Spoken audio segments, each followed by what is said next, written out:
նվազում ախտության մակարդակի դա բավարար չէ։ Մի խնդիր էլ կա, այս թվական տվյալների կողմից ներկայացնում են, մի խնդիր կա դա թերսնվածության մակարդակն է։ Թերսնվածության մակարդակը մեր երկրում 13-14 թվականին կազմել 4.5%, արդեն 17 թվականին 9.5%, հիմա այդ ցուցանիշը ավելի բարձր է, սա խայտարակ իրողություն է։ Հարգելի ընկերներ, ես ուզում եմ ասել հետևյալը, որ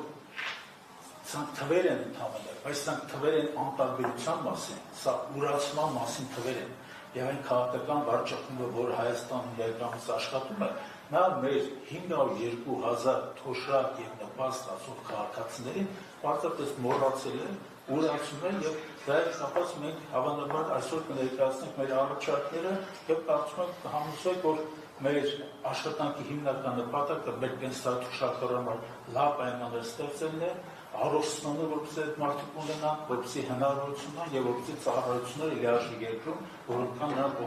դրանց օգտվել։ Շնորհակալություն, պարոն Կամդացյան, ես խոսքը փոխանցեմ պարոն Հակոբյանին, եւ պարոն Հակոբյանն արդեն հարցերը վերջում։